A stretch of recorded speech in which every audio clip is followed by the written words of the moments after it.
你来做什么？谢婉莹，你知道自己这是在做什么吗？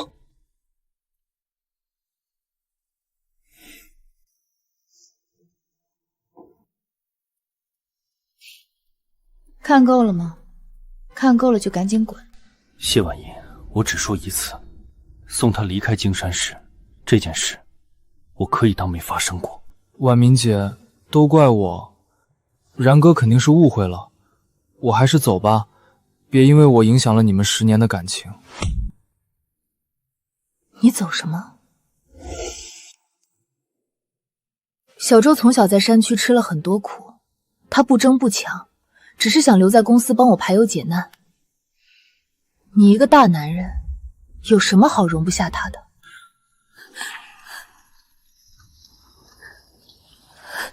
陆然，不管以后多有钱，我谢婉言的身边只会有你一个人。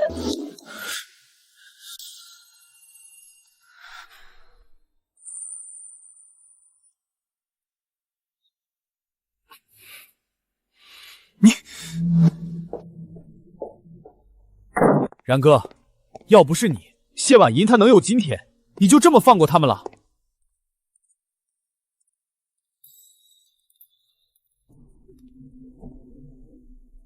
不论花多少钱，让宋周再也不要出现在谢婉明面前。明白，然哥。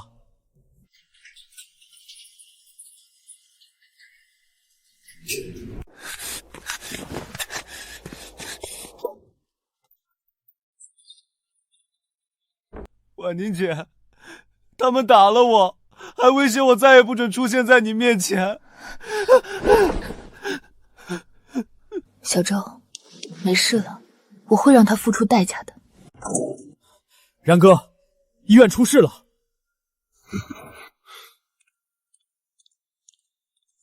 老爷子的手术被强行叫停，资产也全被谢家冻结。赵医生呢？失踪了。不过王医生正在停车场等你，现在能做手术的只有他了。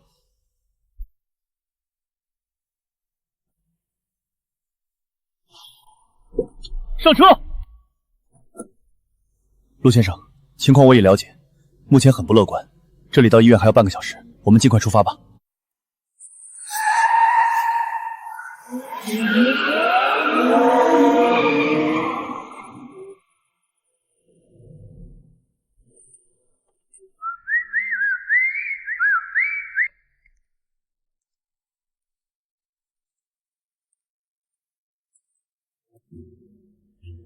陆然，你前2天在酒店捉奸的时候不是很有底气吗？不是非要把小周赶出这座城市吗？不是爱用钱砸人吗？那就再花点钱，找人挪车呗。陆老先生还在重症监护室抢救，你冻结陆哥资产，断掉救命药，算什么本事？谢氏集团能有今天100亿市值，全靠陆哥当年把底层医疗系统代码当做专利送给你。你现在恩将仇报，想害死陆老先生吗？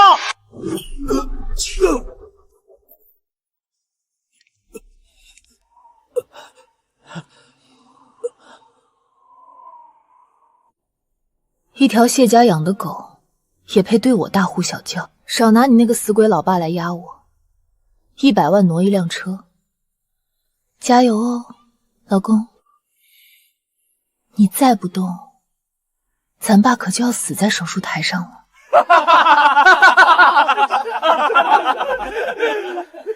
别说100万，这吃软饭的现在恐怕100块都拿不出来吧？谁让他得罪了小周？那可是咱们谢总放在心尖上疼的人。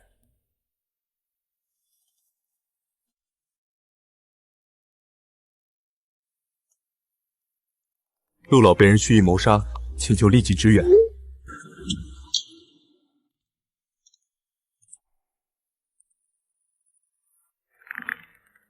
谢婉莹，我的资产是你亲手冻结的，我哪还有钱？你根本是要我爸的命！哼！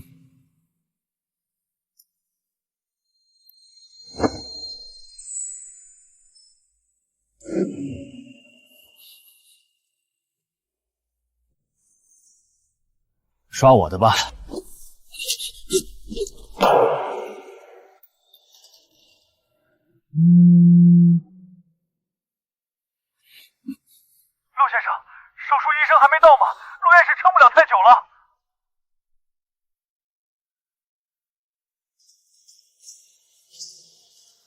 老公，我说过了，100万挪一辆哦。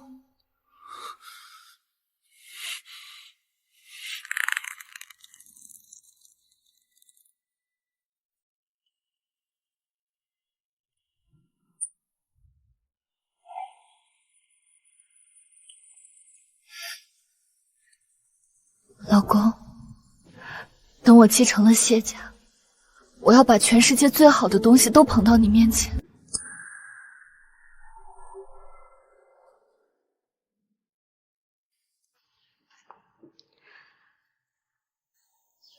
有了这个，谢家那些亲戚再也不敢看轻你。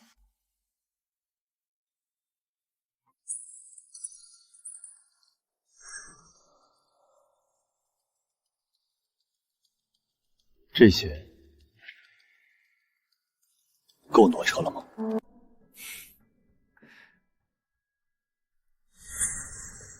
然哥，你这些东西怎么看着像高仿啊？这可是婉莹姐送我的孤品。然哥，你是不是被人骗了？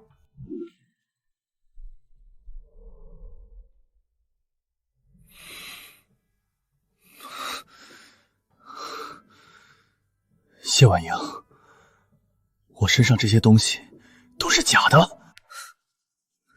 小周年纪小，喜欢这些亮晶晶的小玩意儿，你一个大男人让他怎么了？婉明姐，然哥也是真心实意的急着救人，算他那些是真货吧，让大家挪3辆车。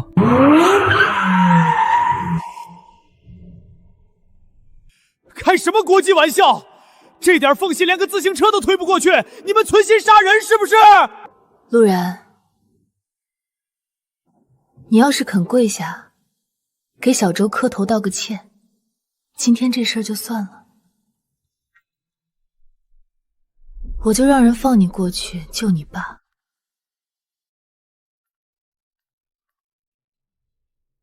然哥不想跪就算了，我看这条项链挺好看的，要不拿这个抵？别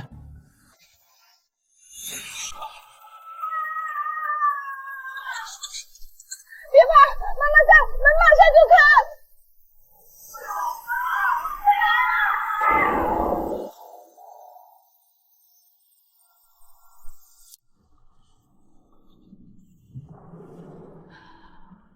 活下去。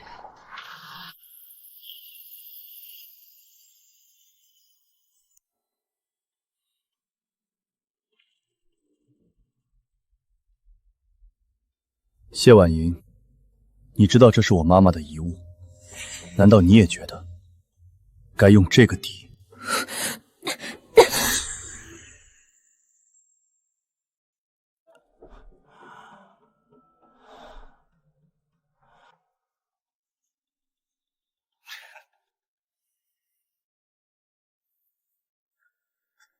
当初你妈不肯带她出山，害她在山区被后爹虐待那么多年，这是你们家欠她的。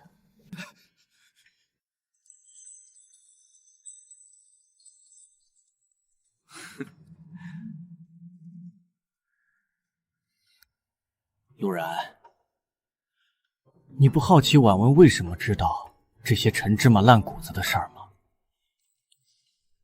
当然是我在床上慢慢告诉她的。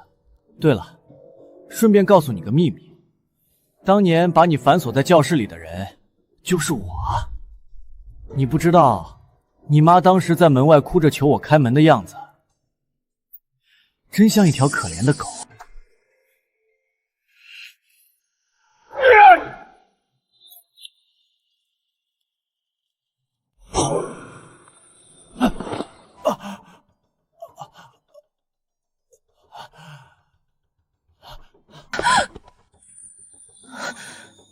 小周，陆然，你敢打他？你是不是不想活了？让他脱，把他衣服全脱光，一件一件抵，不然就让他爸今天死在医院里。听见了吗？脱光，我就让所有车消失。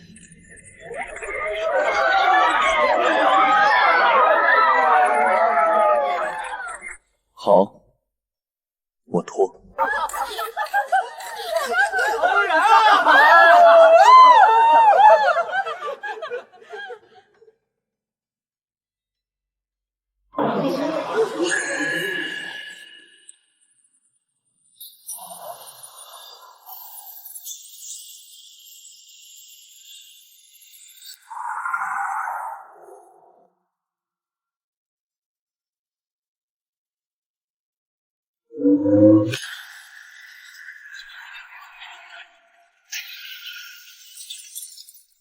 我的车！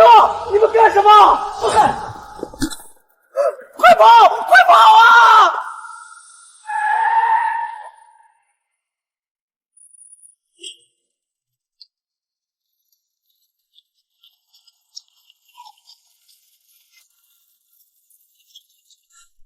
你们什么人？谁给你们的权利？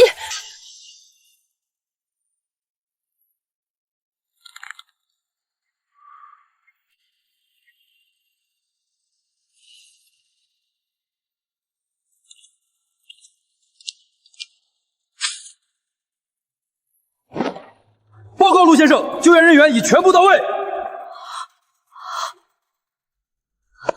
请您指示。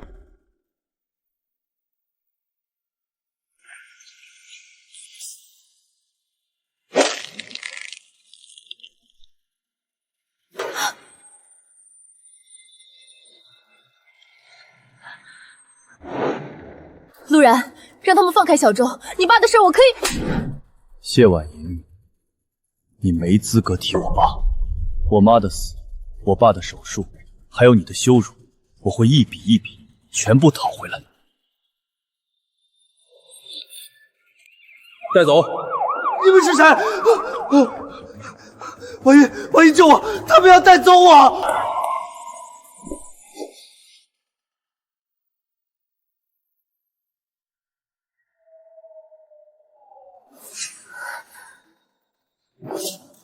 陆然，你今天要是敢把宋周带走，我就彻底停掉陆老头所有的医疗供药。我要让整个京海市的医院都不敢接你们，你听到没有？随便你。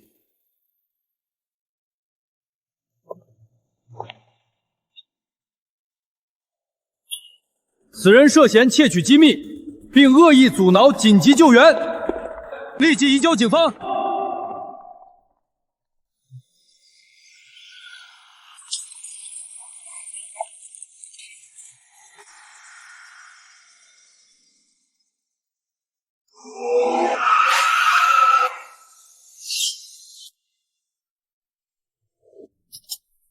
陆先生，幸好及时赶到，已脱离危险。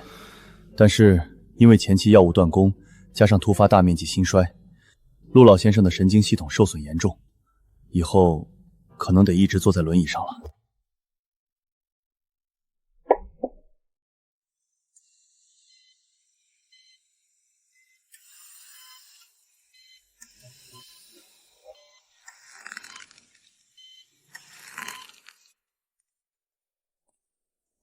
陆哥，谢婉莹那个毒妇，要不是她断药堵路，老爷子怎么会变成这样？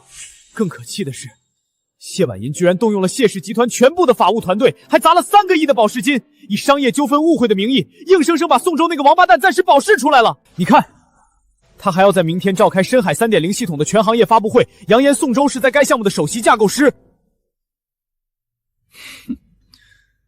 借此转移媒体热度吗？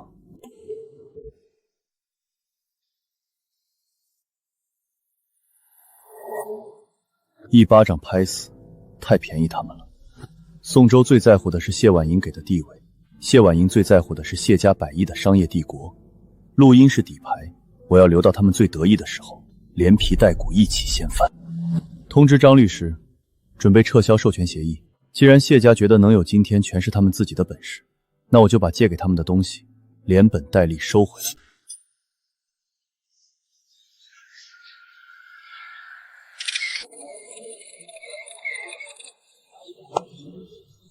深海 3.0 系统是谢氏集团耗资10亿，历经3年研发的跨时代产物，它将彻底垄断未来10年的医疗器械底层机构。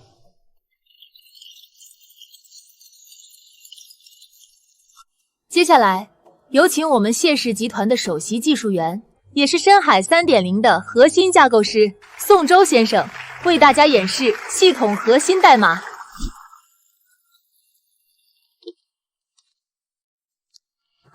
感谢谢总的信任。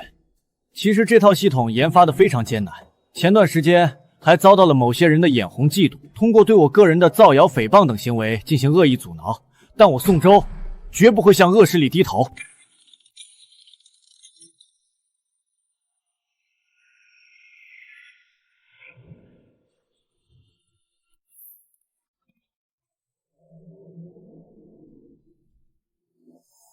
首席架构师，一个连代码都看不懂的文盲，也配叫架构师？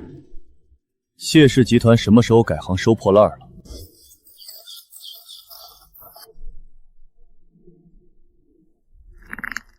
陆然，谁准你进来的？保安，把这个吃软饭的疯子给我轰出去！谁敢动？今天我们是来办正事的。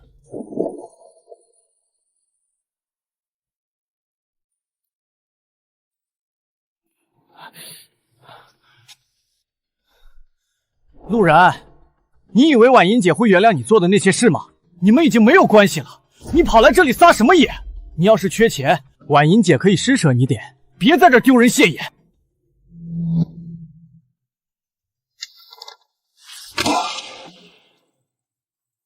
谢婉宁，看清楚，这是深海系列底层系统专利撤销函。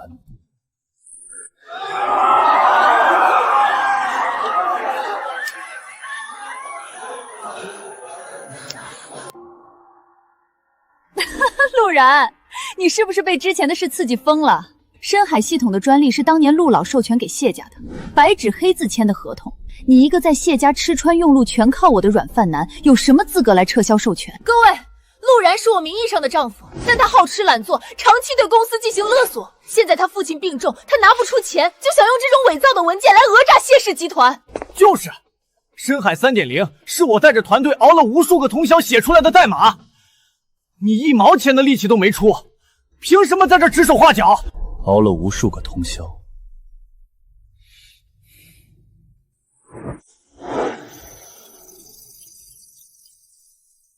你要干什么？别碰我的电脑！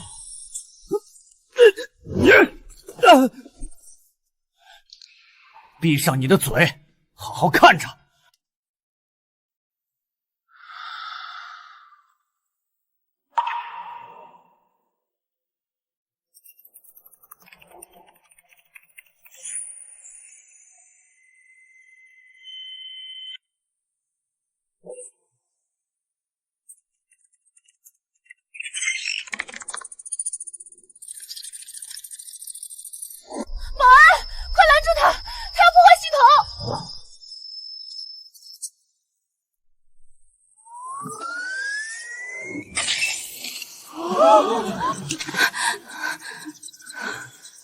睁大你眼睛看清楚，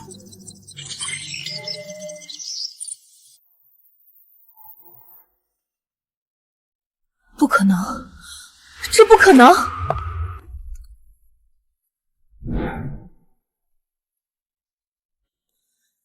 这是陆老的专利，怎么可能是你的名字？陆宗平是我的父亲，他只是替我挂个名而已。谢婉玲，你引以为傲的百亿帝国，你捧在手心里的那个系统，不过是我当年为了逗你开心，用3天时间随手写出来的罢了。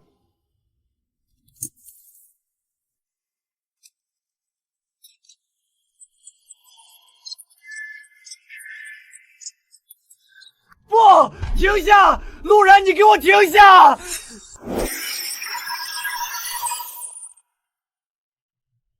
从这一秒开始，谢氏集团旗下所有搭载深海系统的医疗器械全部瘫痪。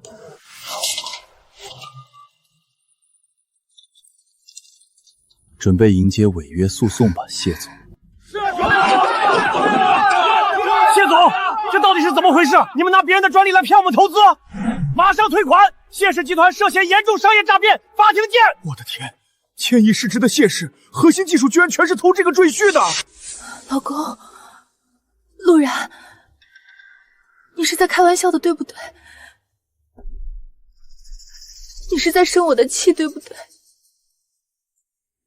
你不能这样毁了我的心血啊！你的心血，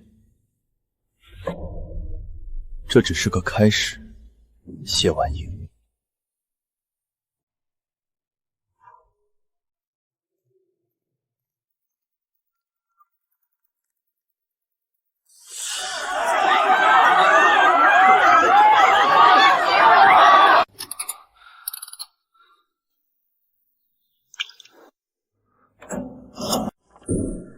陆哥，真让你算准了，宋州那个狗东西果然狗急跳墙了。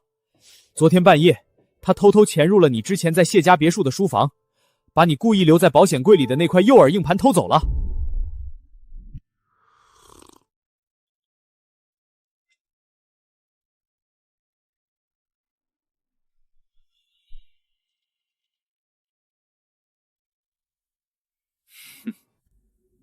谢婉莹呢？她有什么反应？谢婉莹呢？她有什么反应？他在紧急补救，高调宣布要在今晚举办深海 4.0 预发布会。我看他是冲昏了头脑，连软件内容都没有确认就草率布置。这女人是想借发布会强行把谢氏的烂摊子冲洗干净。上次被我阻止了，所以立马筹划新的吗？可不是，所以他还宣布要同时举办和宋州的订婚宴，请柬都发遍全京海了，还特意派人送了一份到咱们前台。那正好，对方已经帮我们准备好舞台了。换衣服，去送这对新人上路。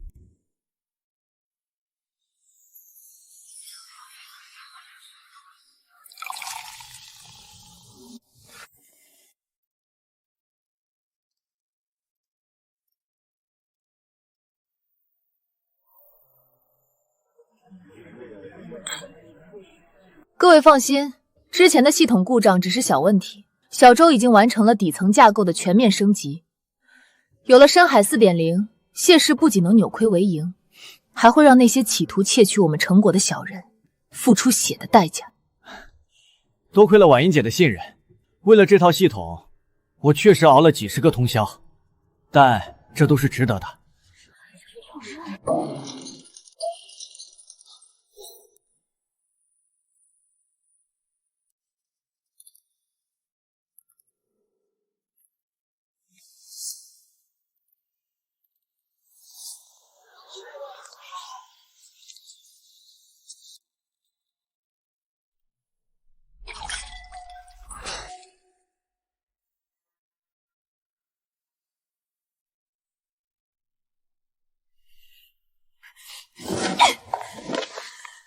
陆然，你这个阴魂不散的疯狗，你来干什么？怎么，看到谢氏不仅没倒，小周还研发出了 4.0 系统，你害怕了，想带人来砸场子？我告诉你，今天这里全都是有头有脸的人物，你休想再胡作非为。谢婉莹，我确实是来砸场子的，不过砸的是你的棺材板。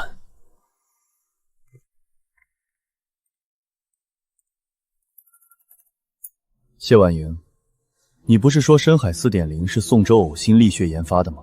那不如让大家看看他是怎么呕心沥血的。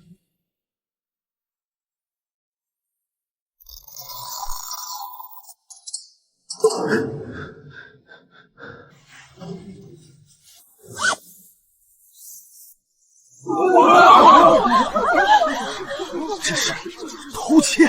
那个宋州竟然是去偷的资料！我的天，谢总刚刚还说那是他熬夜研发的。小周，你不是说那是你在酒店写出来的吗？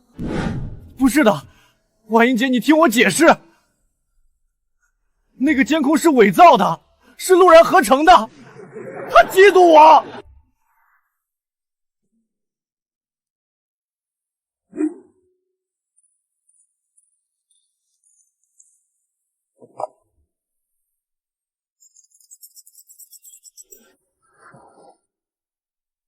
队长，确实是机密文件。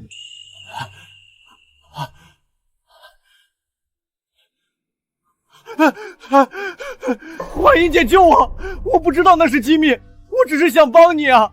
我都是为了公司，婉英姐你一定要救我！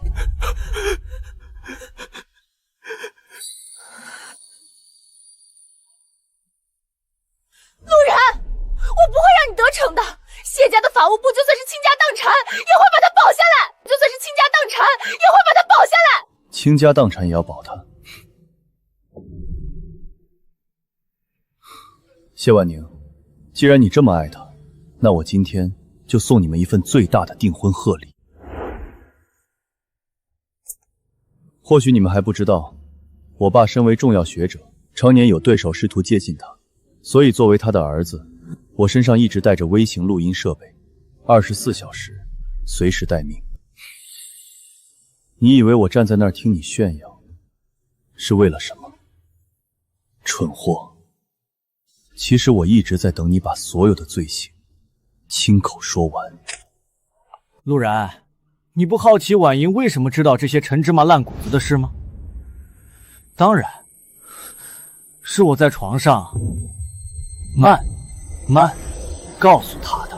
对了，顺便告诉你个秘密，当年把你反锁在教室里的人就是我。你不知道，你妈当时在门外哭着求我开门的样子，真像一条可怜的狗。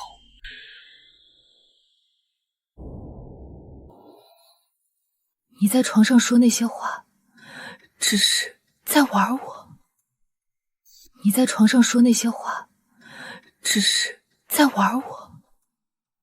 陆然的妈妈，是你杀了他，还有陆老，我为了你，我都干了什么啊？婉英姐，你听我解释，那是合成的，那是 AI 配音。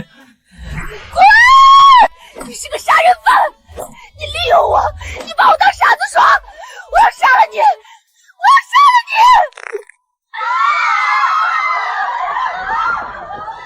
现在才知道自己是个傻子，谢婉莹，晚了。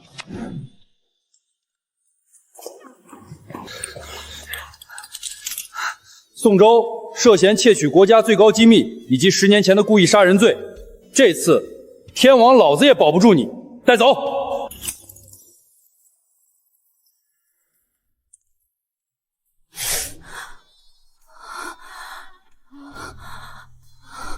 谢婉莹女士，您涉嫌包庇重大刑事犯罪嫌疑人，并涉嫌侵犯商业机密，请跟我们走一趟吧。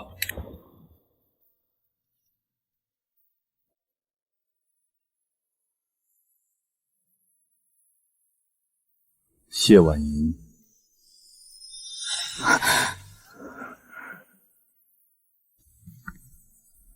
你刚才说倾家荡产也要保他，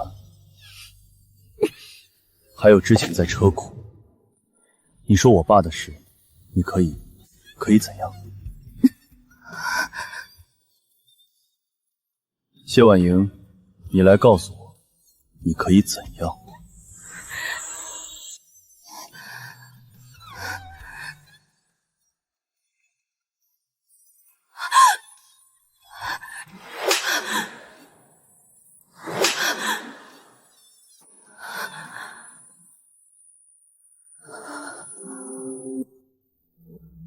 你可以把我爸还给我吗？你可以让我妈活过来吗？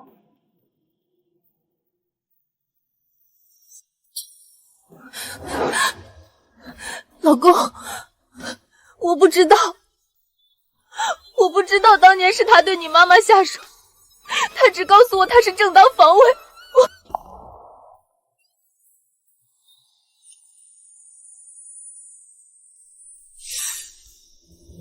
你不知道，谢婉仪，你当然不知道，你从来都不需要知道。谢婉仪，你当然不知道，你从来都不需要知道。你只需要相信他想让你相信的，只需要站在他那边，享受那种拯救者的快感。至于真相是什么，我经历过什么，以及我妈是怎么死的，你根本不在乎。我在乎，老公，我在乎，我只是被他骗了，你被他骗了？谢婉宁，你是宋州养的狗吗？他说什么你就信什么？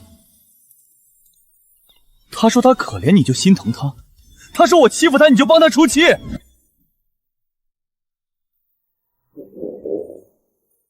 我追查当年那场洪水的事故，每次查到关键线索就被拦住，也是你让人拦的，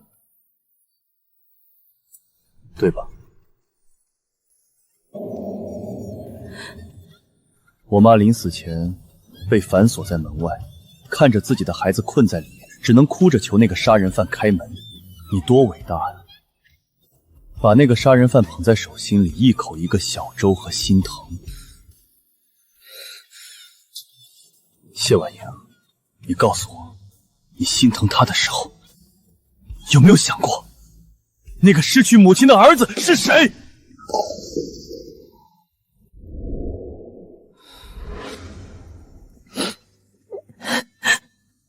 老公，对不起，对不起，对不起，谢婉英，这3个字太轻了。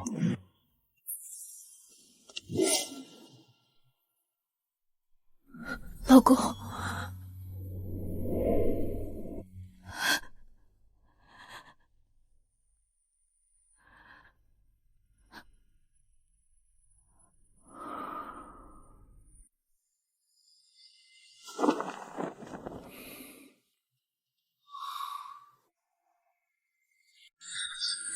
一切都结束了，心中却隐隐的有些不安，是哪一步出了疏忽？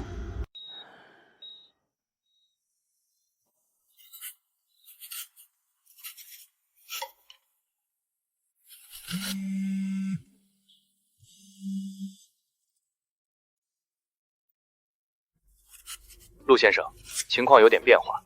宋州新换了一个极其狡猾的刑辩团队，他们找到了一个钻空子的切入点。说，他们主张案发当天，宋州处于严重的醉酒状态，在那种特定的情境下，为了在谢婉仪面前博取关注，展示自己的狠力，他受情绪刺激，编造了10年前杀人的经过进行吹嘘。如果没有客观的医疗报告证明他当时是清醒的，再结合10年前洪灾现场早就被破坏的无迹可存，根本找不到任何直接物证。根据疑罪从无的原则，如果法院认定录音是醉酒后的狂言，故意杀人罪就无法成立。根据疑罪从无的原则，如果法院认定录音是醉酒后的狂言，故意杀人罪就无法成立。如果杀人罪不成立，他只需要承担妨碍医疗救援和寻衅滋事等轻罪，最多判几年就能出来。10年前的案发现场确实是一本死账，这点我比谁都清楚。宋州这条毒蛇，为了活命，还真是无所不用其极。明天的庭审，我会亲自出庭。既然他想在法庭上玩这套把戏，那我就亲眼看着他是怎么把最后一点生机做没的。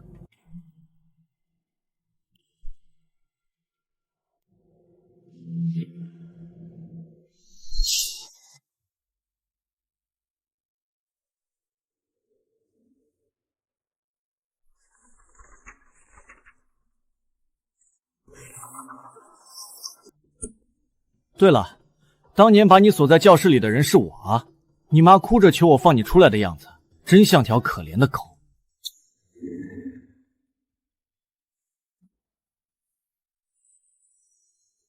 审判长，我方对该录音作为定罪的核心证据表示强烈异议。审判长，我方对该录音作为定罪的核心证据表示强烈异议。众所周知，我的当事人宋州先生在案发当天中午曾经过量饮酒。当他在地下停车场与陆然先生发生冲突时，由于受到对方言语刺激，在酒精和极端情绪的双重作用下，产生了一种病态的炫耀心理。在这段录音中，它的内容完全是酒后的信口雌黄，是为了迎合当时的情境刻意捏造的谎言。反对！录音中被告人的逻辑清晰，语言连贯，且能够准确描述10年前案发的具体细节，这绝不是一个醉酒之人能够凭空捏造出来的。反对无效。公诉人说他逻辑清晰，这只是主观判断。人在处于某种特定醉酒状态时，往往能编造出逻辑自洽的谎言。请问公诉方，你们有案发当时我当事人的血液酒精浓度检测报告吗？由于当时属于特殊情况，并未在第一时间进行酒精检测，但这不能没有检测报告就无法证明他当时是清醒的。审判长，10年前的洪灾案发现场早就无迹可存，除了一段在情绪失控和疑似醉酒状态下的录音，检方拿不出任何一丁点实质性的物证来证明宋周先生真的同当年的事情有关联，孤证不立。我们绝不能仅凭一段可能是在酒精催化吹嘘出来的录音，就给一个年轻人定下故意杀人的死罪。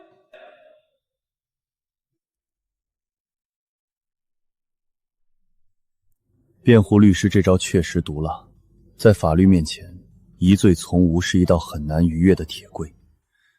只要无法100%证明宋周当时的清醒状态，这段录音的效力就会大打折扣。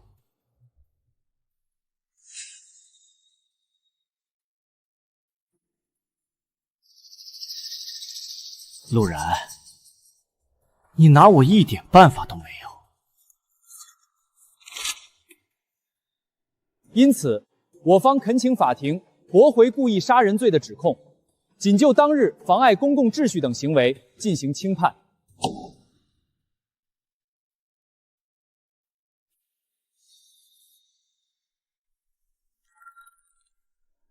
法官大人，法官大人。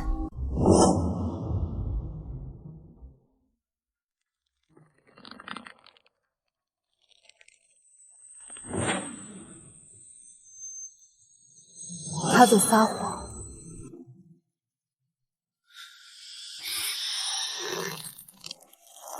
审判长，这是共同被告的恶意攀咬，他现在情绪极度不稳定，证词不能采述。审判长，我非常清醒。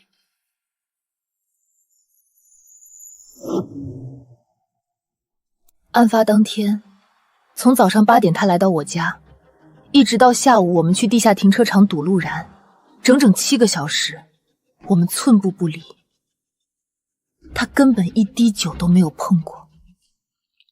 他在停车场对着陆然说的每一个字，都是在他极其清醒、理智，甚至自鸣得意的状态下说出来的。他没有罪，他就是个披着人皮的畜生！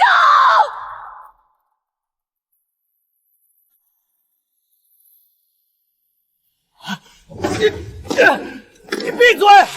谢婉莹，你疯了吗？你这个贱女人，你敢害我！肃静！被告人宋周，控制你的情绪。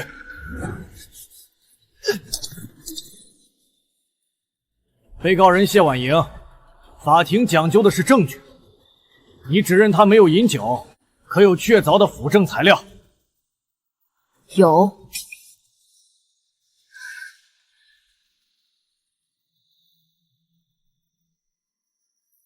当天中午11点半，我和宋周在京海市中心商场的樱井日料店用餐。那家店实行严格的会员制和实名账单，法庭现在就可以派人去调取当天的消费明细，账单上可以清清楚楚的证明我们点的是2杯气泡水，没有任何酒精饮料。还有，下午2点10分，我们从谢家别墅出发，前往医院停车场。谢家大门外和车库内安装了最高级别的高清全景监控，不仅有画面，还能收音。监控录像每个月才覆盖一次，法庭只要去调取那段监控，就能看到他走向跑车时的步态有多稳健，神志有多清醒。绝不可能是醉酒状态。他走向跑车时的步态有多稳健，神志有多清醒。绝不可能是醉酒状态。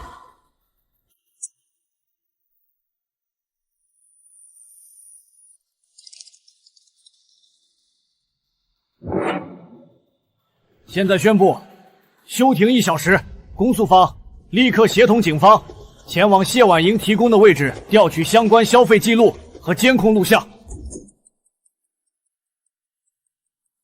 这1个小时的休庭期，对宋周来说无异于凌迟。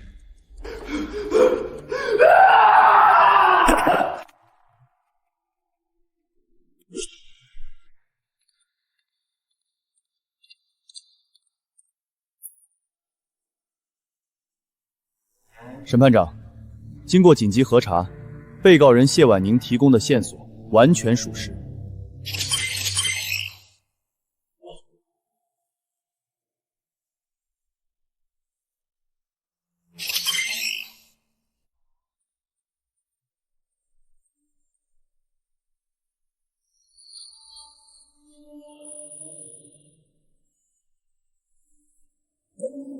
被告人宋周，辩护人，你们对上述证据还有什么要解释的吗？被告人宋周，辩护人，你们对上述证据还有什么要解释的吗？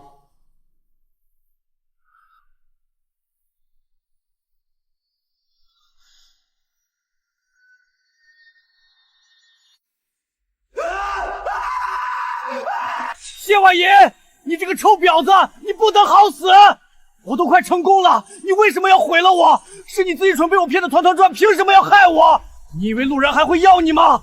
你就是个没人要的破鞋！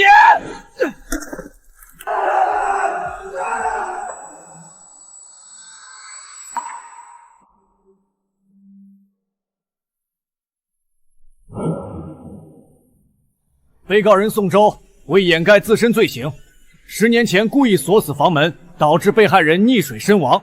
犯罪事实清楚，证据确凿，手段极其残忍，情节特别恶劣，且在庭审期间企图捏造事实，作伪证，逃脱法律制裁，毫无悔改之意。现以故意杀人罪、诈骗罪数罪并罚，判处被告人宋周死刑，剥夺政治权利终身。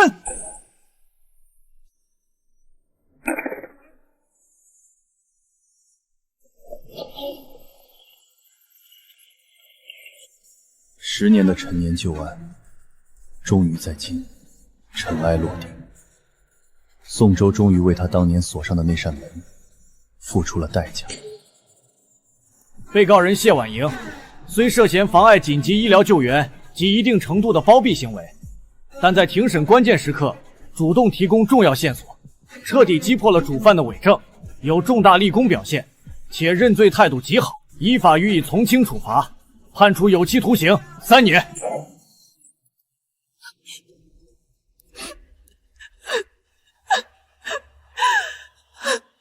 我认罪，谢谢法官。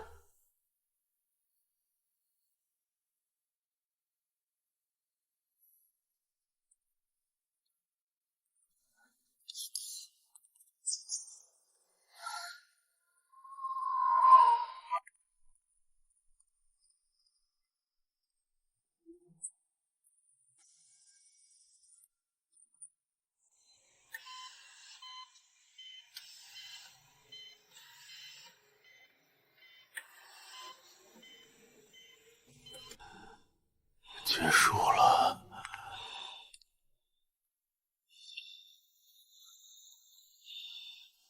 结束了。宋周死刑，他3年。小然，这10年苦了你了。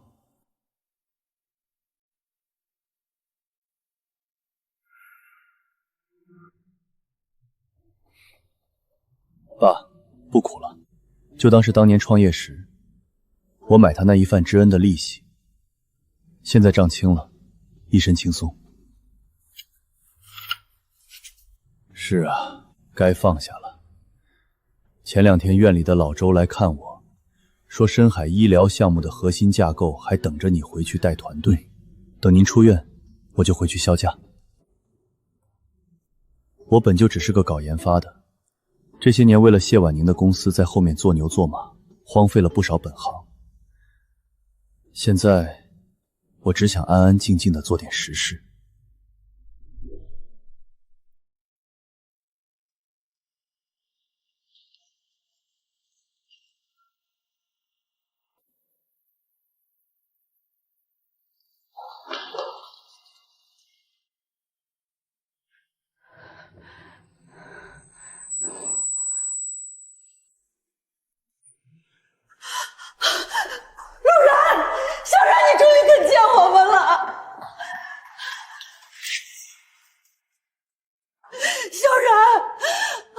求求你了，你高抬贵手，给谢家留条活路吧。万一已经认罪了，他要在里面蹲3年啊，他已经得到惩罚了。可是谢氏集团是无辜的。你把底层专利授权全撤了，合作商现在都在告我们违约，银行天天催搜，公司的资金链全断了。那是晚明10年的心血，是我们谢家一大家子人的命根子。小然，看在你们夫妻一场的份上，你不能见死不救啊！心血，谢夫人，你是不是对心血这2个字有什么误解？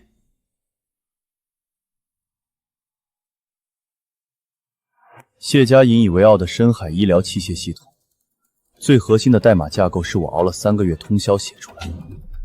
谢家现在的市场面额，是我爸拉下老脸找以前的同行要的渠道。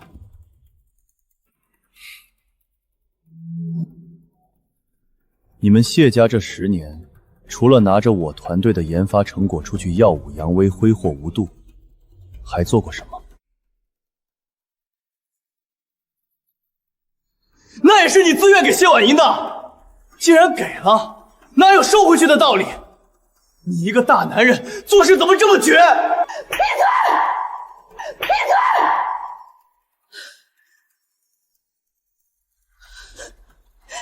小然，子昂不懂事儿，你别跟他一般见识。阿姨知道是我们对不起你，可是没有什么可是。当年我把专利独家授权给谢氏，是因为谢婉明是我的妻子。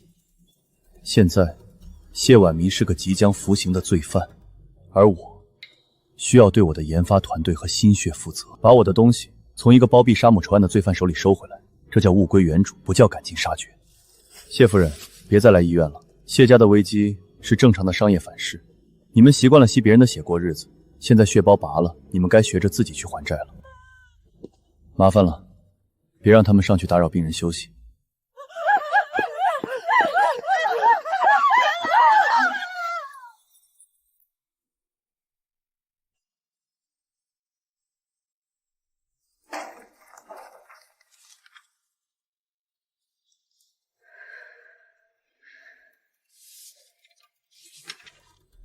谢女士，这是陆先生委托我送来的离婚协议书，陆先生已经签字了，请您过目。如果对财产分割没有异议，请在最后一页签字。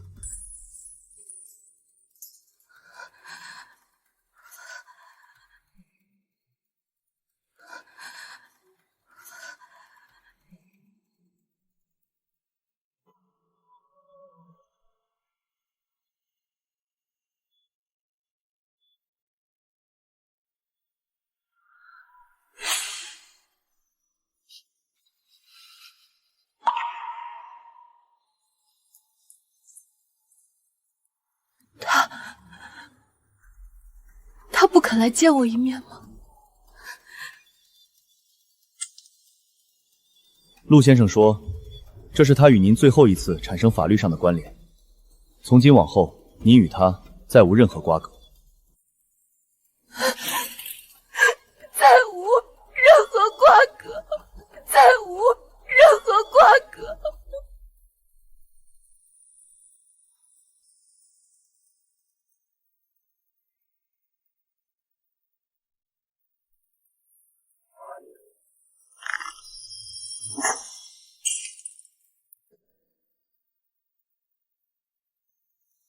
我签。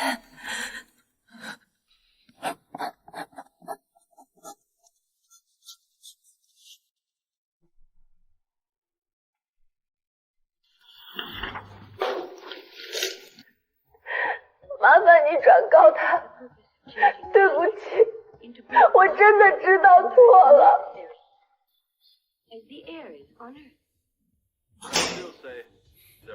谢女士，保重。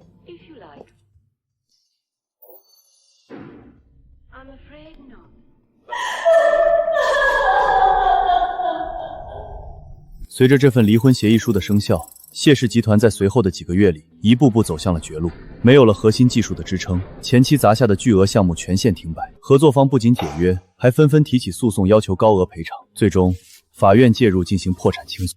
年底的时候，谢家那套奢华的独栋别墅被强制法拍，谢母和子昂被赶出了家门，习惯了挥金如土的谢子昂背着一屁股债，试图去夜总会找以前的狐朋狗友借钱，结果被人套了麻袋打断了腿，丢在后巷。谢母气急攻心，突发脑溢血，勉强抢救回来也落了个半身不遂，只能靠着谢家过去的远房亲戚偶尔接济，住进了医院的走廊里。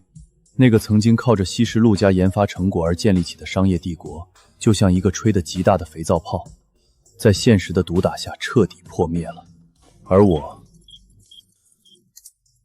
知道，属于我的生活终于重新回到了正轨，那些烂人烂事已经被彻底清扫出了我的人生。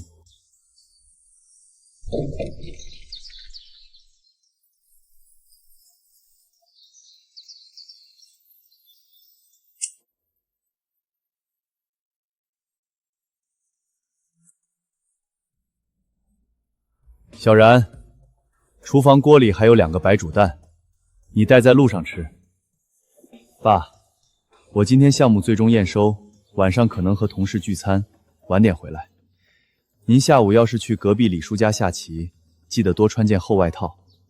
知道了，别啰嗦，赶紧去上班。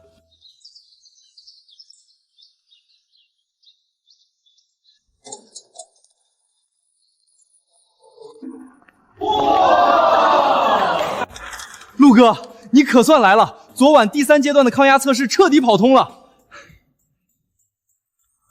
老大，这下咱们的医疗辅助系统绝对能顺产，今晚必须大吃一顿庆祝一下啊！行，辛苦大家了，今晚地方你们随便挑，我买单。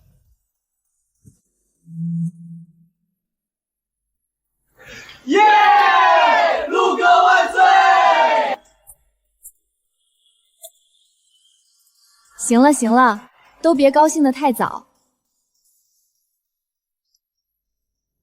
陆哥，虽然大过价过了，但这2个临界值的反应时间还差了0.02秒。我不放心，你等会儿再陪我核对一遍底层逻辑呗。好，没问题。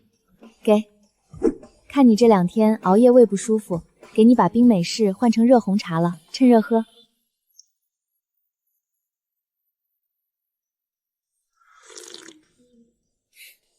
谢了。不知不觉都认识2年了，苏童，平日里辛苦你关心了。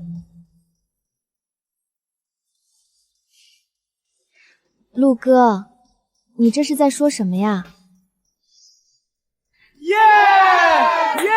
全票通过！陆哥，今晚必须去吃隔壁家最贵的日料。行，走吧。吃亏我算你们的。陆哥，我先去对面的便利店买包纸巾，你在园区大门口等我一下啊。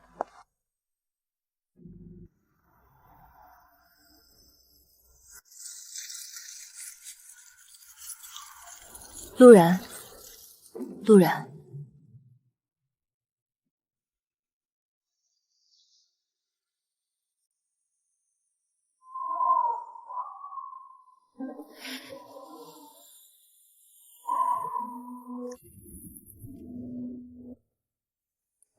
我今天刚出来，我去疗养院打听过，他们说叔叔身体好了，你在这个园区上班，所以我就……他们说叔叔身体好了，你在这个园区上班，所以我就……有事儿吗？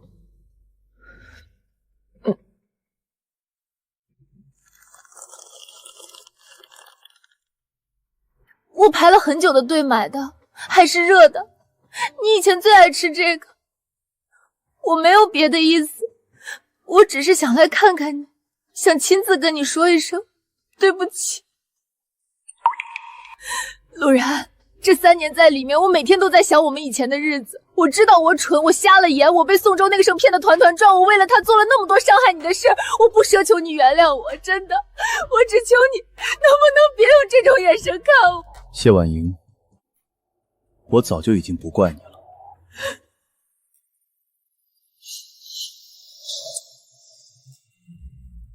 因为责怪是留给有关系的人的。我不怪你，但也永远不会原谅你。你对我来说，只是10年前认识的一个无关紧要的故人。10年前，无关紧要。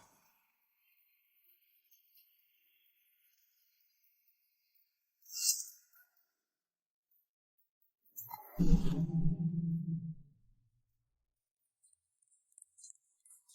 哥，买好了，走吧。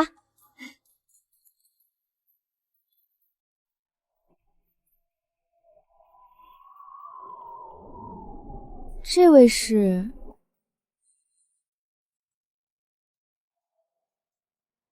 一个问路的陌生人。走吧，大家还等着呢。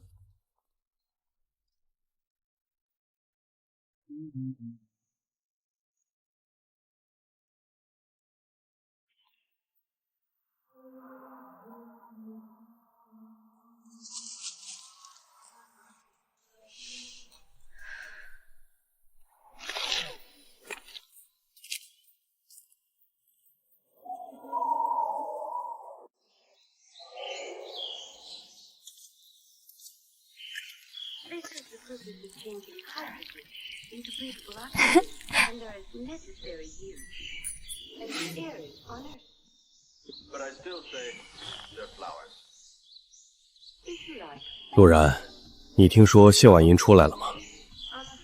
我听之前的同事说，看到她离开静海了。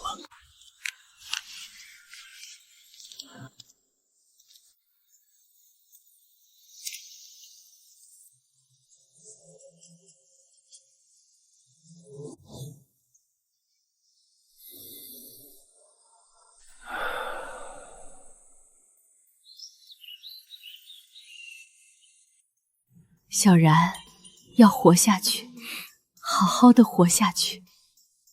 妈，你放心，我不但活下来了，而且活在了阳光里，那些阴霾已经永远的过去了。